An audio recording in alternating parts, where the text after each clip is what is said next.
I can almost guarantee you that if you look at our competitive base, they're not doing what we're doing from an intentionality perspective.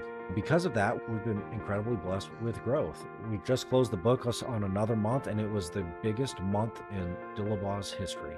And it's like, Mm. wow, thank you, Jesus. All glory to God for what he's provided to us. We're taking our gifts and multiplying them. And so we walk in that daily to say, Lord, how can we steward what you've given us so that you can be glorified and your spirit can be multiplied in the markets in which we do business? Welcome to a Million and Beyond. This is Matt Willis, partner with Wizard of Ads. Today we're talking to Casey Dillabaugh, owner of Dillabaugh's Flooring. After taking over the family business in 2015, Casey helped it grow from $16 to $65 million in annual revenue. In this episode, you'll hear how their relentless pursuit of loving staff, customers, and their community is helping them grow rapidly despite there being several Goliaths in their market. I hope you enjoy. You never know. It's one of those things where 7 years ago, before we implemented EOS, I brought on an integrator who really blessed my personal life and Andrea's life in so much as taking such a heavy load off of us. At that time, I was like, there's no way I want this for my children. 7 years later, when we actually have some sort of organizational structure and key functions from an ownership standpoint that aren't our weaknesses, that don't wear us out, I could say, you know what, maybe there is a future here. Again, we just want to be obedient to the spirit in whatever he leads us with, our professional skills and talents.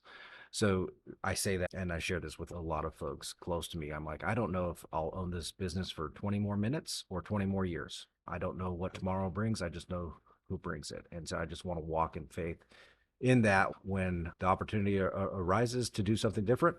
I just know that I have to have something to look forward to. I can't just retire and do nothing. So, Yep. so it's a what's next, and until there's a what's next, we'll be running this flooring company to the best of our ability.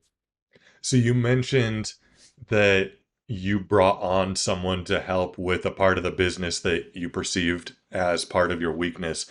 Yeah, As the owner of the company, how did that come about? I feel like a lot of yeah. business owners I talk to are almost their own worst enemy, where they're holding back the growth because they can't let go. Was that a challenge for you to let go? Craig Rochelle has a famous quote that says, "You can have control or you can have growth, but you can't have both." I never heard that quote. It was after the fact that it just confirmed the decision that I had made. It was all a part of EOS. It was all part of going to an EOS event here locally as part of the YPO Idaho chapter, in which they laid out the groundwork of what a visionary and integrator under EOS looked like. And so I read Rocket Fuel, which is the EOS book about that relationship. I read everything I could about EOS. And when I read Rocket Fuel, I was like, that's speaking exactly about me. And that's speaking exactly the opposite of me. Hmm. Because our business, we had experienced so much growth. We had gone through some growing pains. There was some cultural almost tension with the amount of growth that we had. So I knew that for me to serve our staff well, I had to find that person whose skill set was not my own. So Yeah. it was actually a pretty easy hire. Now it was the transition to that because at this point, this guy, our integrator runs the day to day of our business. Uh, Yeah. we had an all manager meeting yesterday. He ran that meeting. People look to him now when it comes to the day to day resolution of their issues. And again, back in the day, I did that and I did my current role. And I did it at a average, if not below average level. So I'm like, I'm not loving our staff well until I find this particular Sure. individual. I'm curious if that took a while for your ego to accept. Because I would imagine if you're delegating, just to use that meeting Yeah. as an example, if you're delegating that much responsibility onto someone else, Yeah. is there a sense of, am I going to be seen as irrelevant? No, I think the pain of the situation was more than the pain for change, right? So it's like there's so much here that has to be changed that I'm willing to do whatever. In meeting, his name is Joe. In meeting Joe And we had 17 hours of conversations before we even talked about a job position, right? In meeting Joe, I'm like, this is the first person that I've met in our business who, from a leadership perspective, runs circles around me. He is better at holding people accountable. He is better at communicating systems. He is better at so many of these things than I am.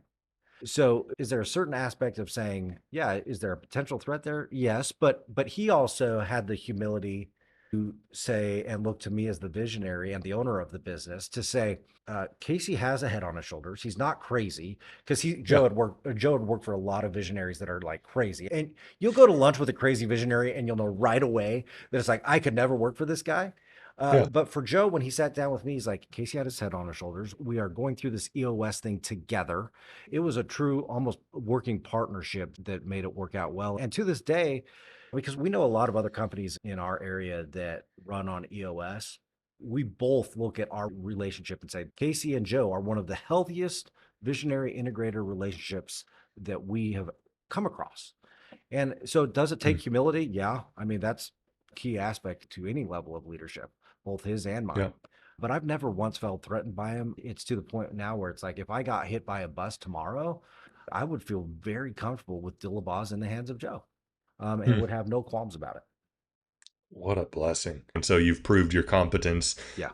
to yourself as well as Yep. to others. Yep. But yeah, I love hearing the humility that you guys have in that relationship because Yeah. obviously that is utterly vital and it has a lot of downstream impacts. Business growth oftentimes is a result of having a phenomenal culture internally. And if you guys are leading by example and healthy delegation, healthy relationship, healthy conflict management, etc., that's going to have an impact on the rest of your staff. Absolutely. Let's take it back to where Dillabaugh started because it's a family business, always has been. Yep. How did you guys get started? Yeah. It's an interesting story in so much as that our family knew flooring. Uh, and in fact, our family worked for a different flooring company.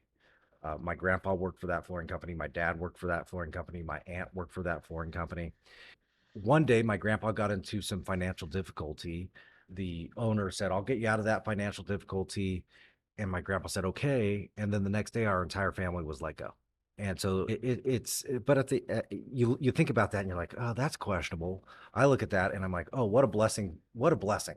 It's what started Dillabaugh's. Had our family not been let go by that particular flooring store, Dillabaugh's never would have started. Now, that being Yeah. said, my parents were young parents. My sister was 2. I was a crawling baby.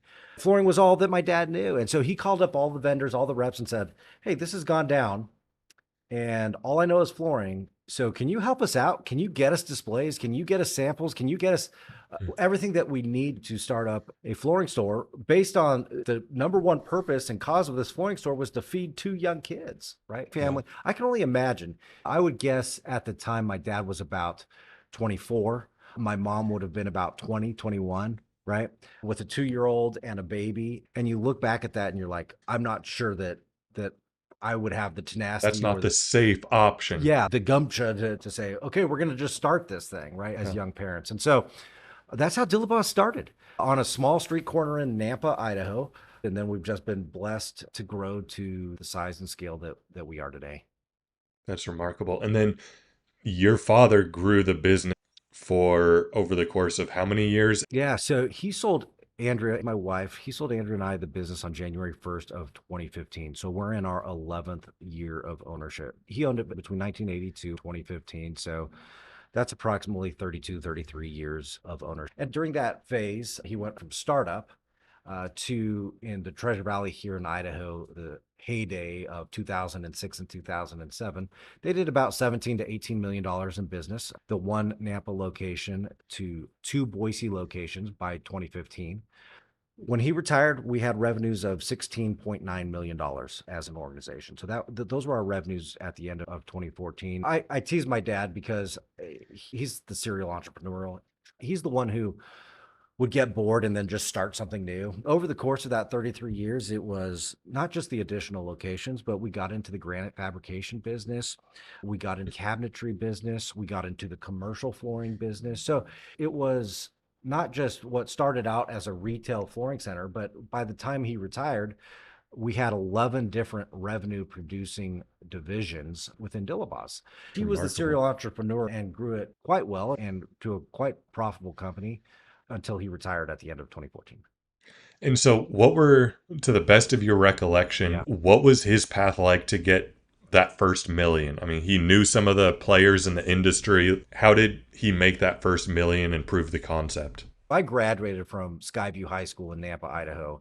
And when I graduated from Skyview, the population of the city of Nampa was 43,000 people. That was the year 2000. So you can start to think between 1990 to 2000, the population of Nampa was 30 to 35,000 people. And it was significantly more than it is today because Nampa's probably 125,000 people today. It was a very relational economy. It was a who do you know and how can you guys scratch each other's back? And that's really what Hmm. got him to make that first million, if you will. Then expanding into different markets. They came to Boise in the mid 90s and opened our location in West Boise in the mid 90s. And that hit a totally different target market that we didn't have the access to get to from Nampa, which was 20 miles away. And so just to begin to make the name and build a brand in a new market is really what took that from being a 4 to a $5 million operation to a 12, 13, 14, $15 million operation was really coming into a larger city, into another market that didn't quite have as reputable of flooring dealers as what was in Nampa, which is a little bit surprising. But both, two of the most local reputable flooring companies started in Nampa. That's incredible. Since I was born, Matt, there's stories of me crawling out the door of our first location in downtown Nampa and my mom having to run out to make sure I didn't get run over by, whatever 1980, two model Pinto was driving down the road. But it's kind of in our blood. I hate to say that. They say that flooring is a black hole. Once you get in, you can never get out. But it really became real for me. My parents divorced when I was 6. And my mom got custody of my sister and I. And so we actually moved from Nampa to Boise. At the age of 12, after living with my mom for 6 years, something was pressed on my heart that said, look, I want to live with a positive male influence in my life. I want to go live with my dad and my stepmom, Tracy. And so at the age of 12, I moved back to Nampa. And that was the first summer that my dad put me to work. And at the time, again, I think my dad and I did this probably earlier than most because he made me go to work and scrape floors on commercial projects and prep floors and get glue in my leg hair and come home with dust boogers. And I'm like, why are my boogers gray? I'm like, what am I dying? I'll never forget. He said, hey, Casey, be ready to go by 7:30 because Steve is picking you up at the house. 7:30, one of our installers at the time pulled up in front of our house, honked, and I came out and went to work with Steve. This was like 1993. Hmm. And to this day, like I have a 14-year-old daughter and an 11-year-old daughter. There's no way in the world. I have a 9-year-old son too. There's no way in the world that I would say, hey, installer, come pick up my son and take him to work without, having some sort of trust in that process.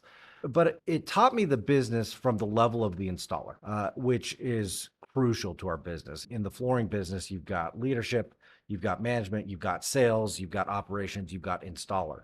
And if you don't have a quality installer, none of the above matters. And so it taught me the value of hard work. It taught me the value of leaving a job site better than when you showed up. It taught me the value of working in partnership with the other aspects of the organization. At the time, Matt, I hated it. I absolutely hated it. Today, I look back at it, and I'm like, what a blessing it was. What a blessing it was to get in and get my knees dirty and swollen. The benefit to me is as I got older, I got to experience other parts of the business. So I went from scraping floors to actually doing and helping with stretch-in carpet, residential carpet. That's generally what you find in your house. Once I got my driver's license at 15, I finally got to work in the warehouse. And that's when 120-pound soaking wet Casey had to start lifting heavier and heavier things. And I kind of felt worthless in the warehouse, but I got to do that for a couple of summers. And then before going to college, I got to work in our accounting division. Hmm. Quite honestly, I got such a well-rounded view of this business from my teenage years working in the summers that it, when I did feel the call to come back home that it was like, you know what? I know a lot about this business already. It's not like I'm starting from square one. I do still need to learn the sales side. I still do need to earn the respect of the staff of Dillabaugh's. I still, and so that's a long-winded answer to say it's been in me forever. Sure. And it's a blessing while at the same time it was a curse at the time. I look back at it now and say, man, what a benefit it was to be in it as a teenager. I'm curious, how and when did you begin seeing your father putting you to work so young as a good thing? It probably wasn't until my first internship in college, because even in that first internship, I could see a difference in who I was as an employee compared to my coworkers. And it was one of those, oh my gosh, Casey, you have these skills. And it's not just hard work, but it's being able to have a conversation. It's emotional intelligence. It's some of these soft skills that I'm not sure I would have had if it wasn't for. And so you started to notice there are some differences. There are some changes between myself and fellow coworkers in that internship position. Now, once I moved home in 2008, it was, went to college in 2000, was in San Diego for 4 years of college at Point Loma Nazarene University. Met my wife there. We got married and then lived for 4 years in San Diego before the Lord called us back to Idaho. When we got back in Idaho, that's when it really started to click. That says, Casey, like, this is God's thumbprint was all over your life up until this point to now start this transition of taking over the family business, because that was a 7-year transition. My dad knew almost my dad for my dad, the exit for him out of this business was paying off one of the buildings that we have a location in. So he says, when I pay off that building, I'm ready to retire. So essentially, he did a great job in saying, this is what my retirement nest egg is collecting rent on some of these buildings. And so he knew when he would be done. And so we worked together for 7 years once I moved back and went through the Great Recession and all of that fun stuff together, which No kidding. when we did this as teenagers, we really did do this as adults. He said pretty early on after we had moved back, he's like, Casey, we've both done a lot of maturing over the past 10 years. We really did work well as a father and son duo in this business. Did that come naturally, or were there times of tension that you guys had to learn how to work through? Your desk has an indentation shaped like your forehead, and it's giving you a headache. Your business is profitable, and your customers love you. Your problem is your business isn't growing, not like you want. Discounting attracted customers who were never happy, and you gave away all your profits. Online marketing worked well for a while, but now you're spending way too much time and way too much money chasing leads that are way too expensive. And half those leads you're paying for, they aren't even human. Makes your forehead hurt just thinking about it. But what if you could inspire people to trust you before they ever contact you? What if your company was the one people thought of first and the one they liked best before they needed what you sell? You'd spend more time serving customers and less worrying about leads. We're Wizard of Ads West Coast, and we help companies like yours grow. Not by percentages, but by multiples. wizardofadswestcoast.com. When we came back in 2008, there was very little tension. The interesting part about 2008, Andrew and I pulled into Boise in a Penske with our meager belongings as a newlywed couple, right? September 8th, 2008. On September 15th, 2008, Lehman Brothers filed for bankruptcy. And we were into the Great Recession. And so while my dad had always wanted his son to come back and take over this family business, I think had he been able to choose the timing, this would not have been the timing. Because it was a tough time. We lost about 40% of revenues. You unfortunately let some really important both professionally and personally people, we had to let them go just to make ends work. And at the same time, it was a great challenge and a great opportunity for him and I to work together to say, what do we have to do just to break even? And what do we have to do to grow market share? And these were great conversations. And he and I, quite honestly, because he knew his end game. His end game was, at some point, Casey is going to take over this business. So quite honestly, the interesting thing, Matt, is he gave me a lot of ownership and responsibility in that process. Casey has to sink or swim, if you will. But at the same time, he never abandoned. It was one of those things that it's like, "Well, Casey, what do you need? How can I help?" And we went through various business coaches and had conversations with business coaches and tied it to our particular situation. And I hate to say that it was just easy, but it was, again, it boiled down to the humility of both he and I that says, okay, if we're going to make this work, we both have to understand that this is the past, this is the foundation, and Casey has a vision for the future. And how can he support me? And at the same time, how can I honor him? Staff, Yeah. that included the warehouse staff. And I would have been, what, 26 at the time? And so that was an interesting change as he slowly moved out and I started to hire my people. Right now, I'm probably one of the old farts, but it was just an interesting, just two different cultures, two different cultures that happened, not just because of a dad versus Casey thing, but two different cultures because of the growth of our business, right? Yeah. A $16.9 million business is not the same as a $28 million business. It's not the same as a $65 million business. They're completely different. It is incredible how you're describing your relationship with your father at the transition of the business. Like most business owners that I have the opportunity to talk to, if they founded the business, it's kind of like a baby, right? Yeah. You want to protect it. You want to have your influence over it. You want to make sure the baby doesn't forget about you. And you making that comment about, he's like, yeah, it's Casey's time. He'll sink or swim. It's Yeah. like, that's mind blowing. Yeah. And it's not like you said, it's not like he passed away. It's not like he moved on. It's that he trusted you or trusted the Lord, or he was okay with the outcome despite having grown it to a multi-million-dollar company. Yeah, That's you're pretty absolutely, remarkable. yeah, you're absolutely right, Matt. I think it really is a trust in the Lord and trust in His plan for each of our lives, because He was still there if I needed Him. And when we set up the buy-sell agreement, He says, "Hey, Casey, if you need to, I will give you grace twice over the course of 10 years to not make a payment. If you need to do that." Now, the good news is I never once missed a payment, and the good news is I knew that if I had to, that my dad would be there to say, it's okay. And so just having that semblance of Yeah. peace in that was helpful. But at the same time, he sees a purpose beyond this business as well. It's not Yeah. just about selling flooring. And so for him, I give him a lot of credit in so much as having the gumption and the grit to get this thing started and to get it to where it was. I tell him that. I'm like, Dad, Dillabaugh's wouldn't be what it is today if it weren't for your first 33 years. Yeah. I don't think I have the gumption or the grit that he was instilled with. At the same time, I have talents and gifts that he wasn't instilled with, and he recognizes that. It's one of those, there are different roles in the kingdom that have to be played, and there is a different life cycle to absolutely everything. And so it's that recognition to say it is time for this season, and together we can be obedient to steward it well. Yeah.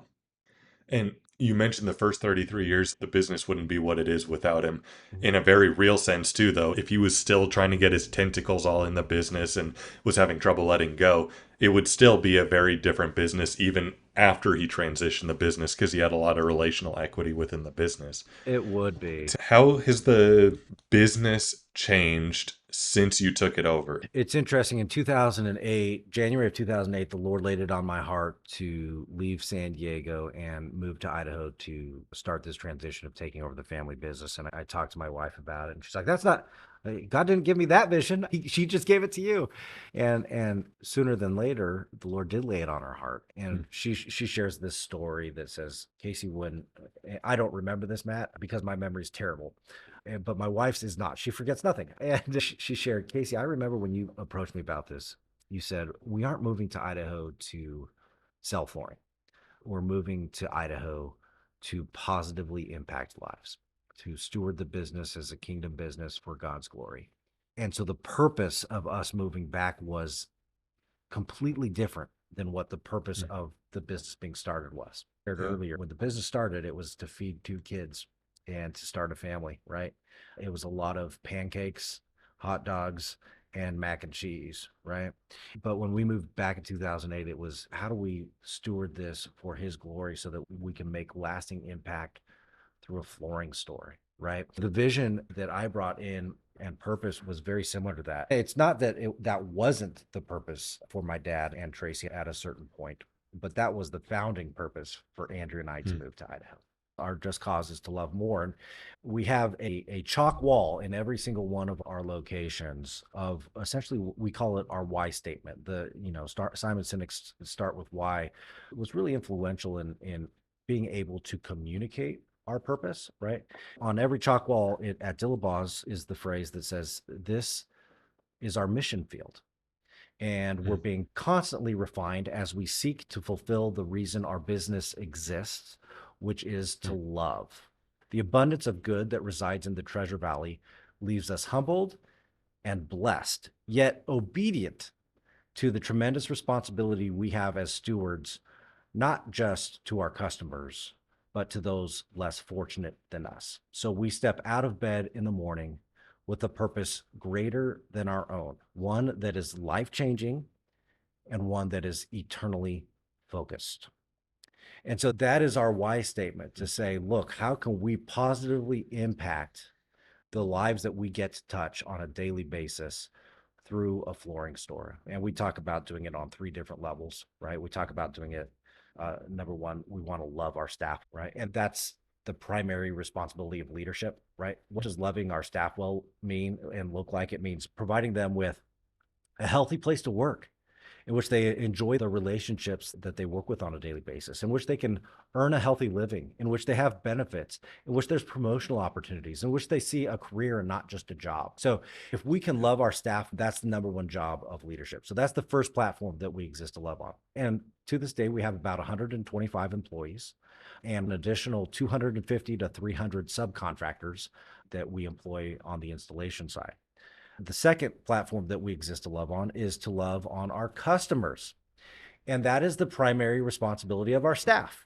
So, what does our staff do on a daily basis so that when Mrs. Jones walks in the door, or when Builder Bob calls for a home that he's building, or when a commercial contractor is building a tall building downtown, what does our staff do to love them? Is it making sure that they return a phone call quickly? Is it getting a bid out within 24 hours? Is it actually providing digital measurements of the house so that people can see where the carpet seams are going to go? Is it using people's names? Is it sending the thank you cards? Is it opening the door for them? It looks like a variety of things that we want to do better than absolutely anybody else, because we're stewarding this business, right?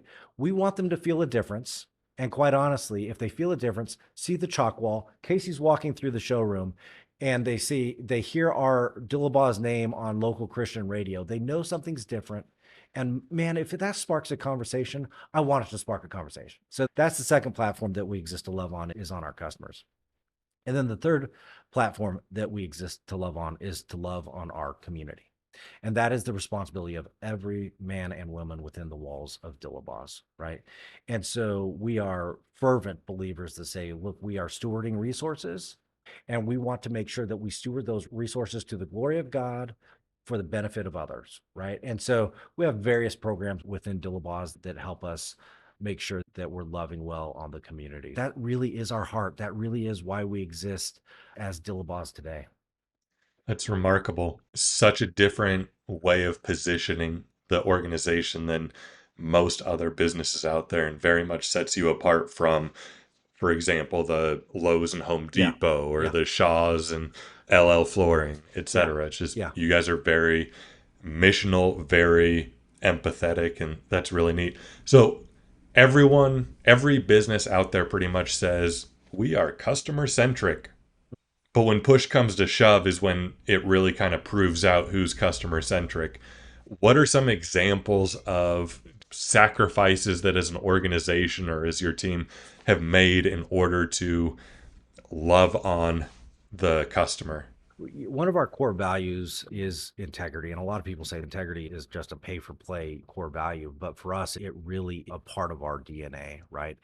And so when we do something wrong, we own it. Whether that's we installed subfloor incorrectly, whether it's, I can't tell you how many floors we've replaced, Matt, because of installation error, not manufacturer claim, right? The beauty of Dillabaugh's is we are one of the largest flooring companies in the United States of America. You're thinking in Boise, Idaho, you're one of, yeah, we are. And part of that is we're blessed to be in a market that is just continuing to grow. But part of that is also because of the reputation we have that says Dillabaugh's will stand behind your entire experience. And so we want, part of the flooring buying process is it's an emotional roller coaster. When people look at the carpet in their living room or their bedrooms and they're like, this desperately needs replaced, they generally have no idea what it takes, right? They don't realize that they're going to essentially have to move out of their house, that they're going to have to pack up all of those belongings that are currently on a bookshelf that might include like precious moments figurines, as well as books, as well as their kids' schoolwork, as well as the lamp, as well. That has to all be picked up, packed up out of the room. And so where they start in the journey, they start at this emotional high that says, I am so excited to get new floors. And then they come into Dillabaugh's and we lead them through this experience that says, look, this is easy. What color floor do you like? What are your expectations for this floor? And we're going to walk you through this. And so they leave Dillabaugh's and they're like, this is going to be awesome. And then we start the process and then we start talking to them about expectations. And we say, hey, Mrs. Jones, all this stuff needs to get packed up and moved. And she's like, well, how am I going to do that? And then we walk her through that, right? We have these connections with moving companies. They can move this out for you and move it back in the same day once we're done, right? We walk them through this process, but then the day comes and guess what comes with installation? Noise and dust. And so this high that they were riding is now doing this, and their emotions around this are now like fear and panic and concern. That's like, is that dust going to get airborne? And is there anything in that dust that's cancerous? And it's walking through this process with them to say, we talked about this. This is what to expect during this process. We will sweep. We will do all these things when vacuum when we're done, and the movers will get everything back. It's just walking through this process with the customers to truly say, we understand that this is an emotional process, right? You will have highs, you will have lows. At the end of the day, we want you to think about your new floors and think about having a positive experience with whoever your sales professional, whoever your project manager, whoever your installer was on your particular job. And then we create the systems, we create the standards that help deliver that result. Nobody knows about these conversations that went on about systems and standards, right? Yep. They just see the end result for Mrs. Jones Yep. because we want her to be happy. That's amazing that you guys go to that level of depth to map out the customer journey and figure out how to optimize each step. That's something that I think most businesses will say that they do something similar to that. But when push comes to shove, it's really, as soon as the contract is signed, it's, I lose interest. When what we understand from sales psychology is the sales process is what ultimately sets the stage for their perception going. If that's a bad experience, then that's going to have bad implications going forward. But you guys are doing a lot to remove and alleviate friction moving throughout the process. Don't get me wrong, Matt. We've struggled with it. We've stubbed our toe. We still will occasionally do it, right? I just have this mantra that says, look, we expect mistakes. Just please provide originality in those mistakes. Let's learn from these things and move forward. But we truly do say, what is the client journey? And we walk through that customer journey with them every time. That's wonderful. What about empowering staff in making decisions on the fly? Is that something that you guys are focused pretty heavily on? Or is that like they make the right decision and then you implement systems to reiterate that moving forward? Yeah, we always want our staff to feel empowered to make those decisions, but we also don't want our staff to feel like they're on an island making those decisions. So it's one of those, can we provide them the leadership or the management to help come alongside and make those decisions? And then once they get to a certain point, it's like, you don't need leadership or management. You can just fly because you are so good at what you do. And quite honestly, if our management gets involved, we're just going to muddy the waters. We're going to slow you down. And so one of the key reasons for our growth, I think, is because of the autonomy that we have given to some of our top performers who are core value fits. Like, you can't give autonomy to somebody who's not a core value fit. They will run roughshod over your entire organization. But if you've got people who are core value fits and you give them the autonomy to do what they need to do, the sky is the limit. It's rocket fuel for your business. And we have key employees who we say, hey, Dave, hey, Aaron, hey, Angel, you guys are so good at what you do. You tell us what you need. We can set guardrails, right? Like we're not going to just say, hey, go buy this private jet so that you can do whatever you need, but we're going to put guardrails in place so that you feel empowered to do what you need once they've shown, proven a precedent of being able to do that. The flooring industry is not an easy industry, unfortunately. It's heavy, and it's difficult to install. And every single house, every single office, it's all different. The subfloor prep in one looks completely different than another. This might be concrete, this might be wood. Like there's so many different things that go into flooring, and understanding that it does take time to learn. And so that's Yeah. where, from an organizational development standpoint, it's like, what do we need to do to teach our staff and our sales pros and our project managers to make originality in those mistakes? In the flooring industry, and this is sometimes a tough pill to swallow, but research has been done and the data has been found that in the flooring industry, you generally lose 3% of your revenues on mistakes.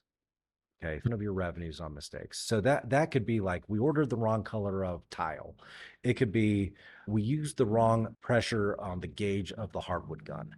It could be our warehouse guy backed the truck into the building. It could be it could be we quoted the wrong price. It could be a variety of things. Okay, but 3% last year, Dillabaugh's revenues were $65 million. Okay, 3% of $65 million is nearly $2 million. Okay. And so you think about, is that number real? And then you start to go through your head and like, yep, that's real, and that's real, and that's real, and that's real. And that settlement with the customer, that so that we didn't have to go to court, like it adds up, Yeah. right? And that's why we put the systems into place. That's why we put the leadership into place. That's why we try to make sure that these mistakes are original, but it's a real number. And breaks my heart on the mistakes, because it's one of those things that says, man, what could we have done? How could we have stewarded those funds to glorify God's kingdom? But at the same time, if we don't learn those, we'll never have the opportunity to go from 65 to 80 to 90 to 100. Mistakes are essentially the fuel for growth. Yes. Do we give autonomy once they've earned it? Yeah. And Yeah. that's been a huge blessing to Dillabaugh's. And at the same time, we always have those guardrails in place to keep them on track and to keep them pointed in the same direction. Yeah. Love that. So you mentioned earlier you took over the business when it was around 17 million. Yeah. You also mentioned that it's around 65 right now. Yeah.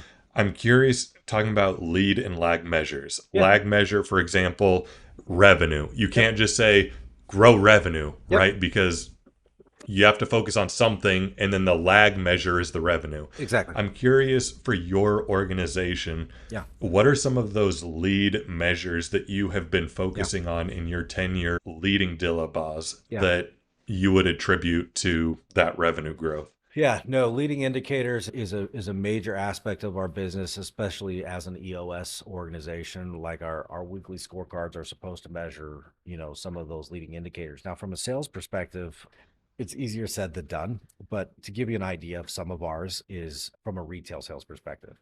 How many thank you cards did we send the minute the customer left the door? That is a leading indicator, because we believe that thank you cards increase our close rate, right? So that's one such example. Another leading indicator on the builder side of the equation.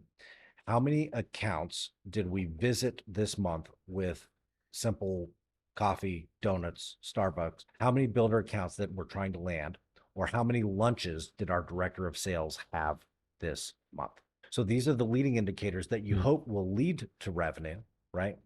And so do we absolutely, you have to measure those trailing indicators, but we are very focused on the behavior that we hope leads to the result. Okay. We also belong to an organization called C12, which C12 is a Christian-based business coaching group, for lack of a better term. And so we measure the health of our business in different areas, right? We measure it in revenue generation. We measure it in ops management. We measure it in organizational development. We measure it in ministry impact. We measure it in financial health. And each one of those, we have a different behavior or leading indicator that we're we have enforced and measured. For instance, we just had an all manager meeting yesterday in which we talked about how do we hire better people. And so Joe, our COO and integrator in the company, walked them through how to use AI in the process of developing a job description, talking about the key characteristics for that job description, asking interview questions tied to that, right? And ChatGPT can do all of this for you as far as developing that. And then the last thing in that equation is what should you be looking for in an answer? Dillabaugh's, the flooring industry is a very blue collar organization. I am not the sharpest tool in the toolbox, right? But at our disposal, we have these certain tools that if we can utilize them and get on board with them quickly, it'll put us ahead of the curve in a blue collar, in particular, industry. And one of our leading indicators for hiring better based on utilizing the tools that AI provides, right? And so if we hire better, we're not going to have to necessarily train to certain aspects of the job, right? And so we are very behavioral based when it comes to that. I say that, Matt, and I say it's so much easier to do when times are good. Because the last couple of years here, we've kind of been in a mini recession, right? We haven't had the growth. We've been blessed just to be covered by God's grace, for lack of a better term, that we haven't experienced any downturn, but we haven't experienced the growth. And when you are in that stage, you generally start to go back to the numbers and the measurables that are not leading behaviors, right?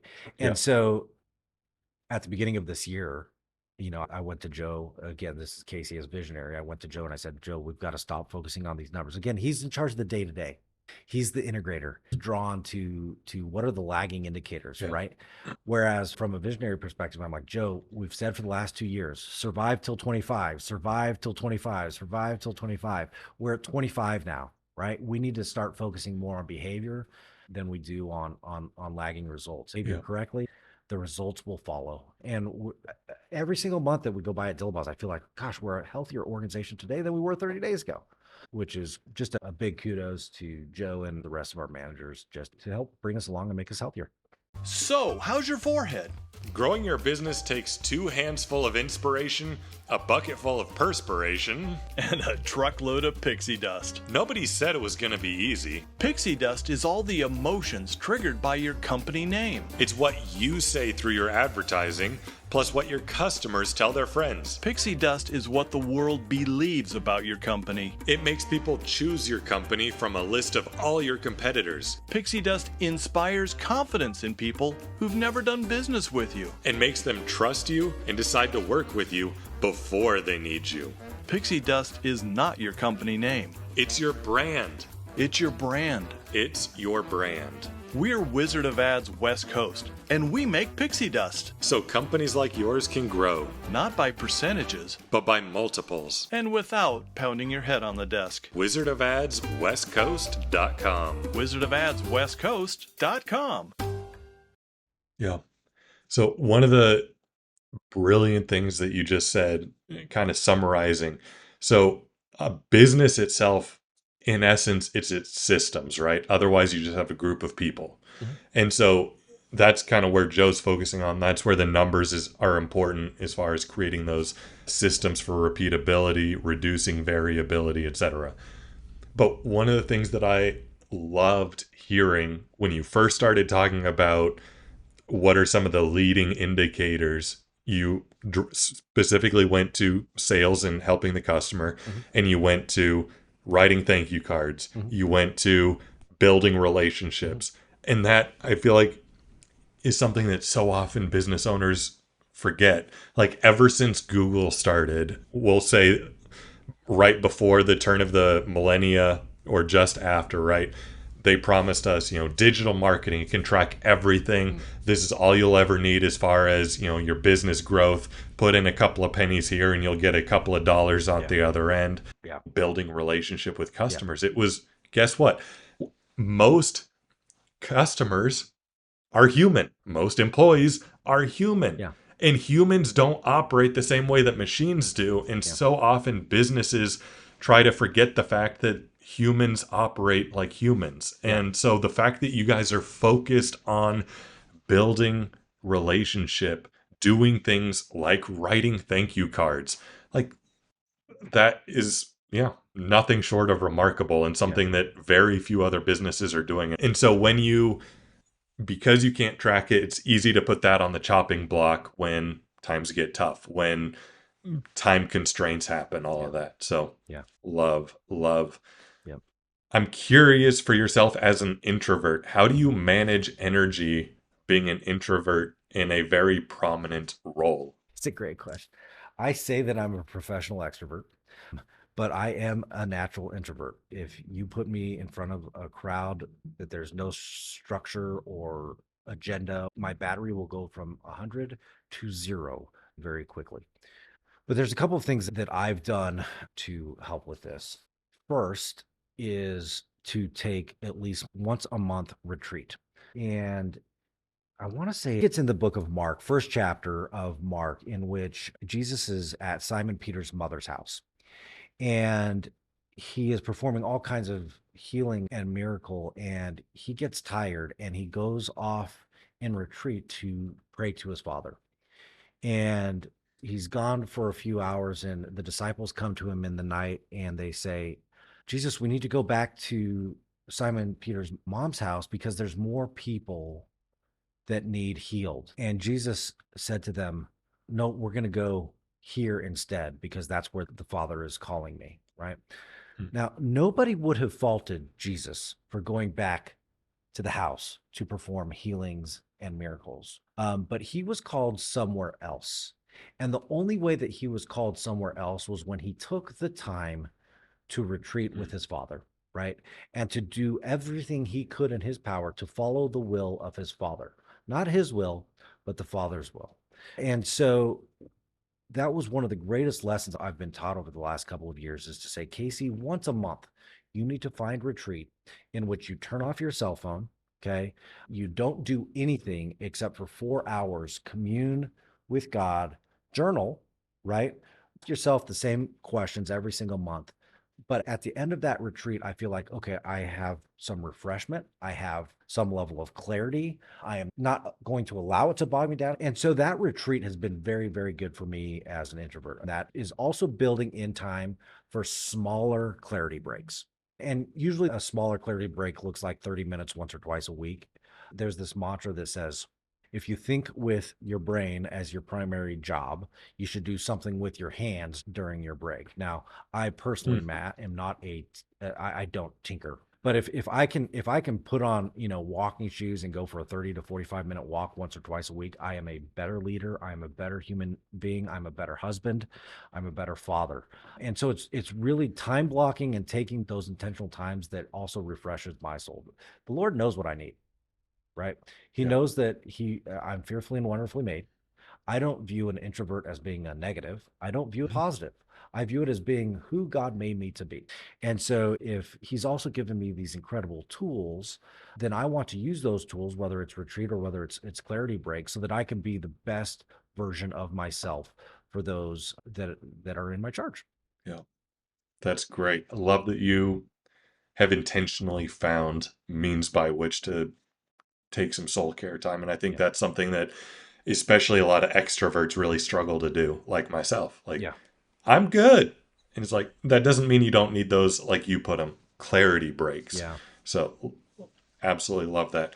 Let's circle back to the three things that you exist to Yeah. love on. Yeah. You mentioned your people, Yep. your customers, as well as the community. Yeah. Which of those do you personally feel to the deepest level of your core, and why? Boy, all of them. I hate to say all of the above, but really, I would say it's for our staff. Yeah, you ask me on a given day, Matt, and that might change. But today, while we're talking today, it really is our staff because it's one of those unique situations in which they will spend more time at Dillabaugh's than they will with their family in a given week. They will spend more time in Dillabaugh's in one week than they will spend at a church family in a given year. Billy Graham once said, "The next great evangelistic opportunity will come in the workplace, not in the church." And so because of that, it's like, man, we have this great charge. We have this great charge to run a business and to live our lives in a way that it sparks to non-believers this idea that says there's something different about Casey, there's something different about Andrea, there's something about Joe, there's something different about Osa, there's something different about these believers that do work at Dillabaugh, that at some day I hope that it allows for a conversation. We recently had a gentleman, he was our cabinet division manager, and last summer he was diagnosed with prostate cancer. And the good news is that they were able to remove that prostate cancer. And the problem is, a few weeks after getting that taken out, he was at home and he fell in the middle of the night. And his wife was like, "What is going on?" And so they rushed him to the emergency room where they found a brain tumor. It took all of his ability to move. And come to find out, it was stage 4. He was terminal. And as a business owner, the greatest charge that I have is for, sorry, I'm tearing up, Matt. The greatest charge that I have is for the life, not just on earth, but for the life everlasting of our staff. And I know that Craig was at Dillabaugh for a reason. And I remember getting this diagnosis, and the first person I called was my dad, because Craig, going back to that old hire versus new hire thing, was one of my dad's hires. Now, I had a great relationship. We had traveled, honestly, on an incentive trip to Bangkok, Thailand once. So Andrea and I, had really gotten to know and love him and his wife. And I called my dad and I said, and our first question to each other is, "Do you know where Craig stands with the Lord?" Because he only has a matter of weeks. Wow. And so the fantastic part was that Craig reached out to my dad because he knew that his time was short. My dad had some of the tough conversations with him. Then I went to the hospital and visited with both he and his wife and had some of the faith conversations with him, and we prayed over him. And it was like the next week where I followed up with my dad. I'm like, "Do you still know, how's Craig doing? Do you know where his walk is with God yet?" And he's like, "Gosh, he's saying the right things, but I just don't know." And then my dad got a phone call a couple of days later from Craig.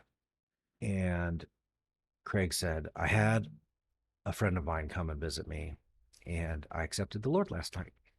And my dad asked him some questions, and Dude, you're making me tear up too. yeah, It's my incredible. my dad asked him some questions, and Craig said, "I've been reading the Bible, and it all makes sense."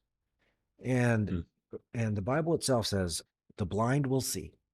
And we knew right then and there that Craig's soul was in eternity. And Craig passed away a couple of weeks later, and our loss is his gain. Yeah. And for the 125 staff of Dillabaugh and Da Vinci, I want what Craig asked for. Yeah. And so how we run our business, I hope they see that we steward it differently on purpose for them. I feel like that's what every business leader should long for, is for those under their care, whether that's kids, whether that's employees, to come to know the Lord, come to love the Lord. And what an incredible story. Yeah. It sounds like flooring just kind of happens to be, I don't know, what you do, Yeah. but it sounds like the core of what Dillabaugh is more about caring for not just the person, but caring about the souls of the people in those spheres that you laid out. It's true. It's true. If, let's say, flooring became out of style somehow, you start another business doing whatever else, but the mission remains the same. Yeah, you're absolutely right, Matt. We joke around here. It's like, if we had to sell paper clips, we'd sell paper clips. Now, don't get Yep. me wrong, we're going to a more digital world. I'm not sure paper clips are the right business to get into. Yeah. But yeah, now to your point, that's exactly right. And it's also why I feel that we're incredibly blessed to be in an industry that is heavy and difficult. That I'm not sure Amazon can necessarily figure this one out. But at the same time, you're absolutely right. But even if they did, and I'm not saying that they wouldn't take any market share, but right now you guys are growing pretty rapidly, Yeah. despite the fact that you have the big box stores, you got Lowe's and Home Depot, you have the major players in the flooring space specifically, Yep. like I mentioned, LL Flooring, Yep. Shaw's, Mohawk, all of that. How have you managed to grow as rapidly as you have, despite all of those big players, to my understanding, being in the same market as you? Hey guys, if you know a business owner who's passionate about what they do, you can help them get on the podcast. All you need to do is send an email introducing them to West Coast at wizardofads.com to get the ball rolling. We look forward to hearing from you. Yeah. Home Depot and Lowe's, it really does boil down to the customer experience, Matt, and what they can provide the customer experience. Our customers are still human, and they still have emotions, and they still have doubt, and they still have fear, and they still have all these things. And if we can address those things, and we can address what their needs are, because our customers are different. I shared before, we have 11 different profit centers from a divisional perspective, and every single one of those has a unique customer base. So builders are different than commercial contractors, are different than those that need cabinets, are different than the cash and carry customer that we have at our floor trader outlet. Like, they're all different, but at the same time, they're all the same. They're all human. So what can we do to provide that experience that says, what need do you have, and how can Dillabaugh service it in such a way that you feel cared about, honored, respected, that you can achieve the results that you have? Coming alongside that, what we've seen a lot of is, we've seen, just from in the flooring industry in general, the box stores, Lowe's and Home Depot are shrinking in the flooring sector. The biggest player in the flooring sector is a company called Floor and Decor they're out of Georgia, and they actually have a location coming to Boise here in the next 12 months or so. But when they announced that they were coming, where they're coming, we're not all that concerned, Matt, because of how we've stationed ourselves and built our brand for the customer base that we have. But we also, are proactive and intentional with what we do as a business. I can almost guarantee you, again, I'm not the sharpest tool in the shed. I can almost guarantee you that if you look at our competitive base, they're not doing what we're doing from an intentionality perspective. And so because of that, we've been incredibly blessed with growth. We just closed the book on another month, and it was the biggest month in Dillabaugh's history. And it's like, wow, thank you, Jesus. All glory to God for what he's provided to us in the way of our people and in the way of our customer base. That's the other thing that we have going for us, Matt, is that he can do more than we can ever think or imagine. Right. Yeah. And so if we walk in faith with that, we will always pay attention to the Amazons. We will always pay attention to the Floor and Decors. We will always pay attention to these folks. But I believe that the steward of the gifts, if we've been given something and we aren't just bearing it, because Dillabaugh isn't just taking it and bearing it, we're taking our gifts and multiplying them, that he will trust us with more. And so we walk in that daily to say, Lord, how can we steward what you've given us so that you can be glorified and your spirit can be multiplied in the markets in which we do business? Love that. I'm curious. We oftentimes see businesses, they'll grow up to, 100, 150 million in revenue. Then private equity adds enough zeros to their offer, and they end up selling. And the private equity company swears they're not going to change the culture, but inevitably, I'm yet to see a situation where private equity maintains or increases the level of customer experience, customer satisfaction, etc. And so I'm curious, you guys are part of a cooperative. I'm curious, when did you become a cooperative, and how has it impacted your operations? And what are the impacts on customer service moving forward? No, that's great. The cooperative that we belong to is called CCA Global, which is the largest flooring cooperative in the world. In that model, there is Carpet One, there's Flooring America, there's the Floor Trader Outlet, there's the ProSource Wholesale. Those are their four big brands that operate under that. And I would say that within that cooperative, there are between 1,500 and 1,800 members throughout the United States and Canada, who come together and say, look, we are going to negotiate pricing together. We are going to market together. We are going to merchandise together. And when we do this in large capacity, look, we have a lot of muscle to flex. But of those 1,500 to 1,800 members, guess what? Every single one of them is independently owned and operated. We don't pay franchise fees. The profits stay in the communities in which we do business. The key benefits to us are the holistic benefit of the group. They negotiate rebates with the mills on our behalf, and it's the camaraderie of the members. If I have an issue or I have somebody that I want to meet, like I have so many other dealers in my phone that I can call and say, how did you handle this particular situation? Mm. How did you negotiate this particular situation? And that in itself is a blessing because they're not competitors. Not another Yeah. Carpet One in town. There's not another Flooring America in town. There's not another Floor Trader in town. Like they protect the markets for their individual members.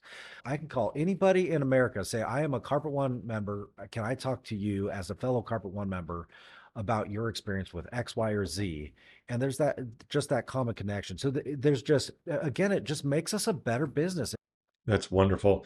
I'm curious if you have plans to expand beyond Treasure Valley. Yeah.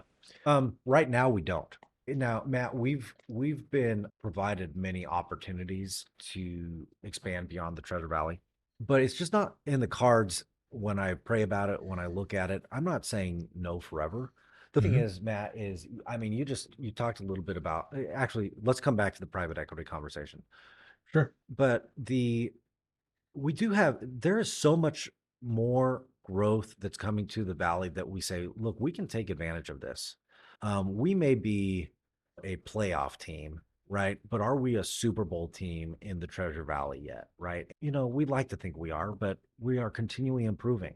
We are constantly changing so that we can fulfill the reason our business exists. And do we have plans for expansion? We're constantly looking at underserved markets in the Treasure Valley. We are looking at what model and our brand would necessarily fit that particular area.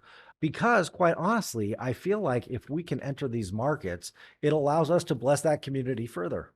Yeah. So whether it's Middleton or Mountain Home or Caldwell, or you name all these different areas in the Treasure Valley, and I'm like, what kind of blessing could a Mm. presence of Dillabaughs in this particular community provide, not just to the community, but to potentially providing more staff and more job opportunities? And is there a need for a reputable flooring store in the area for these homeowners?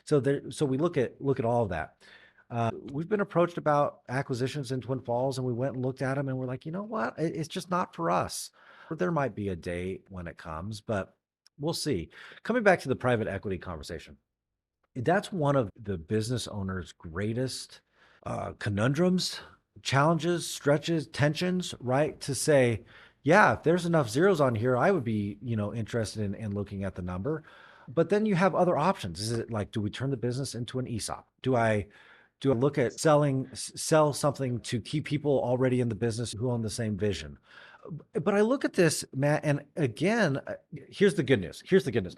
I haven't been forced with this decision, nor do I feel like I'm going to be forced with this decision in the next week. But at the end of the day, I want to walk in faith and in obedience to whatever it looks like. Okay? Yeah. Because here's the thing, private equity kind of has this negative connotation to it. I hear you, Matt, because we've had some competitors who have recently been acquired by a larger company, and it's like they're not the same organization that they were. But because I believe in a God who has a plan for absolutely everything, if I walk in obedience and private equity is the answer, I don't want to I don't want to say no if that does that make sense? So For sure. it's like this is part of the tension because that private equity might plant three churches in a nation in somewhere in Kenya that is unreached. So it's I just want to walk in obedience in that. And it may look different. It may look like the ESOP model, selling to key people. It may look, I don't know. It may look like the Dillabaughs own it for the next 100 years too. Yeah. So from that perspective, it's like there's just walk in obedience. We don't know what tomorrow brings, but we know who brings it. Yeah. Love that. I know you tend to be more humble than wanting to talk about what kind of impact you're having on the community, Mhm. but I'm curious, what are some things that you are doing to have a positive impact on the community around you? Yeah. Thanks for the question. And you're right. We won't necessarily share a number, but I'll talk a little bit about some of the programs that we have in place, some of the things that are on our heart. I'll give you just a quick rundown of, last year we helped 77 different nonprofit organizations with a donation of at least $1,000. Now, how we did that is what I want to talk about a little bit here is we have a program called Dillabaugh's Restores, right? And we created this about 7 years ago.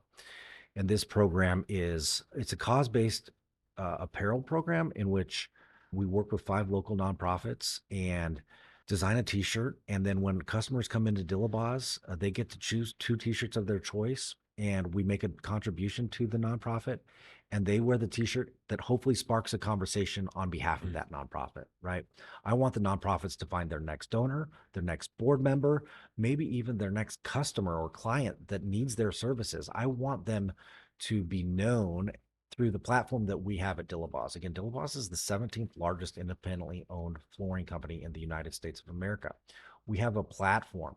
We want to be able to use that platform for good. So Dillabaugh's Restores is one of those programs that we operate. We also, at the end of the year, give every single one of our divisions, which we have 11 profit center divisions, but 13 divisions overall. I apportion them a significant amount of money to support nonprofit organizations that they want to support. So each of those divisions meets and says, okay, here's some money that we can go and bless others with. Who do we want to bless this particular year? Now, I get final say in whether or not the check goes to that nonprofit or not, based on whether or not there's, disagreeing principles. But in the 5 or 6 years that we've done that, I've only vetoed one. And so, we continue to make impact through that. We're big supporters of some key organizations throughout the Treasure Valley as well. The Boise Rescue Mission, which is a homeless services that teaches Jesus as the true bread of life. We support them heavily. We support the Fellowship of Christian Athletes because these kids are at a certain age that they can go one of 2 ways, and we want them to go in the way of a hope and a future. We support Christian education because that's near and dear to our hearts as well. That's incredible. Casey, it is an honor to be able to call you a friend. It's been such a joy to get to connect with you these Yeah. couple of times and have immense respect for you, your organization, and the impact you guys are having on the Treasure Valley and beyond. If anyone is interested in checking out their selection, their stores, etc., you can find out more about them at dillabaughsflooringamerica.com. Again, that's dillabaughsflooringamerica.com. Casey, thank you so much, my friend. Matt, I greatly appreciate the opportunity to sit down and talk. So often we, as business owners, have to sometimes take a look at the past to remember, and see God's fingerprints on absolutely everything. He is the same God yesterday and today and forever. And parting hope and message is to walk in that faith, walk in that trust, because He's got us. He will do more than we can think or imagine. Thank you, Matt. Absolutely, my friend.